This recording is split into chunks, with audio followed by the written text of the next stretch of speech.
अजय आलोक, परिवारवाद आप करते थे ना। जेडीयू आपके सहयोगी के दफ्तर के बाहर निशांत कुमार के बड़े बड़े होर्डिंग लगवा दिए। आप खुद कह रहे हैं आपके सबसे बड़े नेताओं में से एक अमित शाह कि सीएम कौन बनेगा बाद में तय होगा।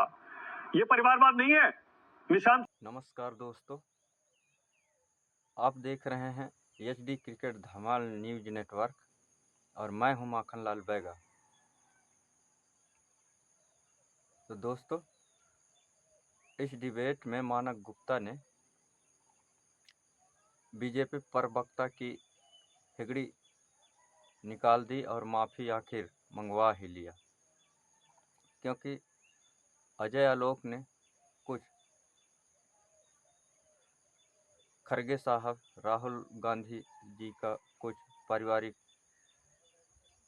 बोल रहे थे। इसमें मानक गुप्ता को बहुत गुस्सा आया और डिबेट में अजय आलोक से माफ़ी आखिर मंगवा ही लिया। तो दोस्तों, हमारे इस चैनल के माध्यम से आपको क्रिकेट से रिलेटेड न्यूज़, गांव, देहात, शहर और सभी प्रकार की न्यूज़ इस चैनल के माध्यम से आपको देखने को मिलेगा। और अभी तक आपने हमारे इस YouTube चैनल को सब्सक्राइब नहीं किए हैं तो प्लीज़ सब्सक्राइब कर लीजिए और बेल नोटिफिकेशन को ऑल पर सेट कर लीजिए, ताकि जैसे हम वीडियो अपलोड करें तो आपके पास पहले पहुंचे। तो आइए देखते हैं डिबेट में आखिर मानक गुप्ता ने कैसे अजय आलोक बीजेपी प्रवक्ता की से माफ़ी मंगवाया। तो चलिए देखते हैं। का इससे हाथ नहीं आ जाएगा। आलोक ऑर्गेनाइजर में और पंचचिन्ह में लिखा है, उससे हाथ नहीं है। इन्होंने तिरंगा नकार दिया था, उससे हाथ नहीं है। जय शाह ने तिरंगा नकार दिया हाथ में लेने से, उससे हाथ नहीं है। अतुल भाई, अरे जो अतुल भाई एक सेकंड, अतुल लोंडे पाटिल। अतुल भाई, आप तो खुद मुंबई में रहते हैं ना, महाराष्ट्र से आते हैं आप तो। नागपुर में रहता हूँ। हाँ, नागपुर में। आपने ठीक है, आपने तिरंगे का सवाल उठाया, अभी अजय आलोक जवाब देंगे। लेकिन आपने जो उत्तर भारतीयों पर महाराष्ट्र में हमले का सवाल उठाया, आपने गलत उठाया। बिल्कुल नहीं, आपने गलत उठाया। एक मिनट, आपने गलत इसलिए उठाया क्योंकि वहां राज ठाकरे और उद्धव ठाकरे जब मंच से खुलेआम कहते हैं मराठी न बोलने वालों को पीटो, वीडियो मत बनाओ, आप उनके साथ गठबंधन में है।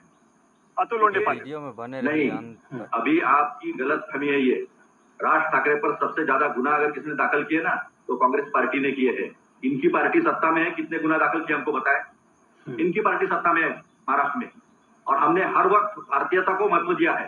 कांग्रेस पार्टी ने पहले नेशनलिज्म को और भारतीयता को महत्व दिया है, और हर वक्त हम खड़े रहे उसके पीछे। इनसे पूछिए 20 साल में कितनी फैक्ट्रियां लगाई। ट्रेनें इसलिए लगाते हैं ताकि मजदूरी करता रहे बिहार का आदमी, उसको फैक्ट्री नहीं देना है। चुनाव के आने के वक्त बहुत 1.25 लाख करोड़ का पैकेज, 13,000 करोड़। अजय आलोक, आपकी बारी है, बोलिए अजय आलोक। क्यों नहीं लगी? अजय आलोक बोलिए। आज जो बड़ौदा में फैक्ट्री लगी है वो पटना में क्यों नहीं लगी? देखिए, बहुत साफ बात है। अतुल भाई जितना बोल रहे हैं, मैं एक ही लाइन बोलूंगा, थोथा चना बाजे घना। कोई तर्क नहीं है। माफी मांगनी चाहिए हाथ जोड़ के, माफी मांगनी चाहिए हाथ जोड़ के जो तिरंगे को पैरों के तले रौंद रहे हैं। और वोट अधिकार यात्रा नहीं, ये घुसपैठिया अधिकार यात्रा पे स्टैंप लगाने की यात्रा कर रहे हैं, और इसीलिए तिरंगे को पैर से रौंदा जा रहा है। अतुल भाई एक एक करके, क्योंकि जो विदेशी रहेगा ना, उसको तिरंगे की वैल्यू नहीं रहेगी। सच्चाई ये है।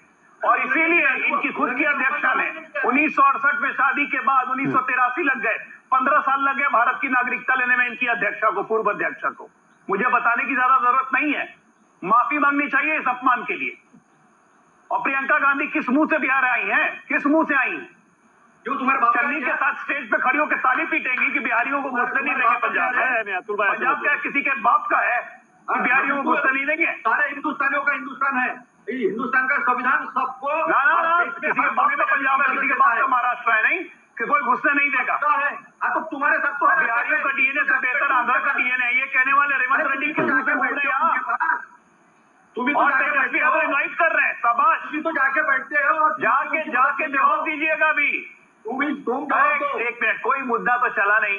एक मिनट, लगातार देश को डिस्टर्ब करने की हमेशा कोशिश की है। कभी चौकीदार, कभी राफेल, कभी ईवीएम, कभी जाति, अब चुनाव आयोग।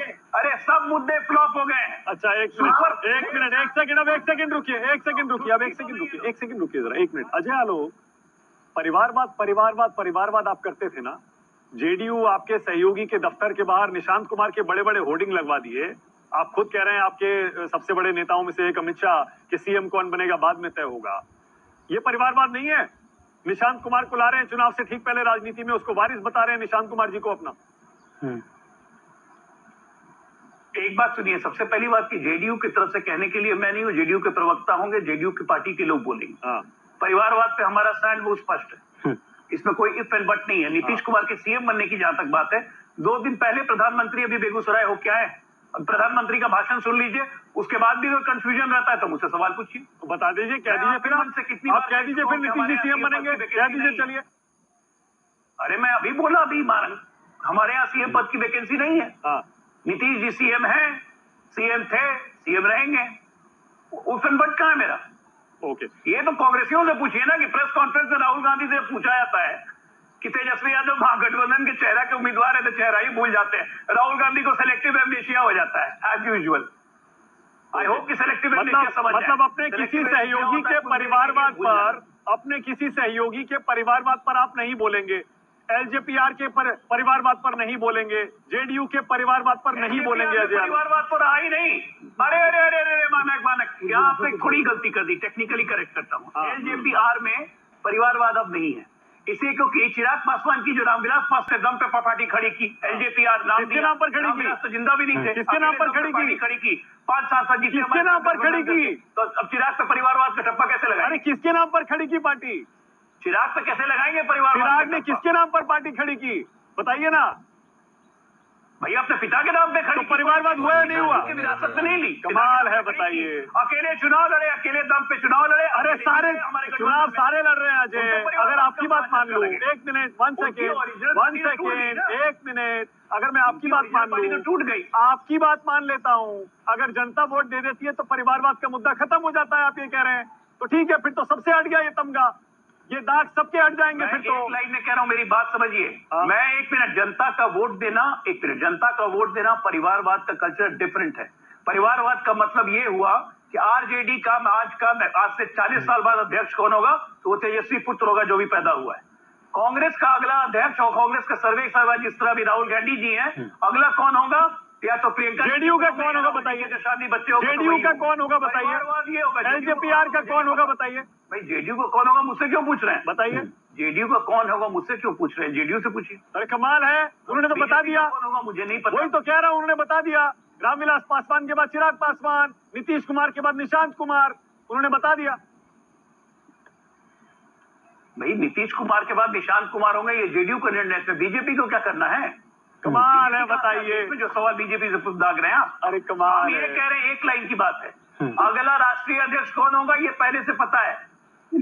कंचना यादव पहले पता होता है कि अगला राष्ट्रीय अध्यक्ष यही से आएगा। कंचना ये यादव होता है परिवारवाद। जैसे राजा के अच्छा, पहले अतुल भाई, हाँ अतुल भाई बोलिए, चलिए आप बोलिए, उसके बाद आइए। वही परिवारवाद। अतुल लोंडे पाटिल बोलिए, अतुल भाई बोलिए। देखिए, मेरे यहाँ तो चुनाव हुआ और चुनाव होके मल्लिकार्जुन खड़गे साहब जो ब्लॉक अध्यक्ष से बढ़कर आए वो अध्यक्ष बने। इनके यहाँ 2 साल से अध्यक्ष नहीं बन पा रहे हैं क्योंकि संजय जोशी को अध्यक्ष बनाना नहीं, जिनकी सिड़े लाई थी। कैसे अध्यक्ष? खड़गे जी तो पूरा देश देख रहा है, पानी का नहीं पी पाते हैं। मैं बीच में बोला नहीं था। अच्छा लोग जी, आप बड़े समझदार बनते हो कभी कभी, और बीच जब मिर्ची लगती है तो धुआं निकलता है, ऐसा क्यों करते हो? सुनो ना, हमने आपका सुना, हमने सब आपका सुना। इंदिरा जी अपने बलबूते पर आई, पार्टी में घमासान हुआ।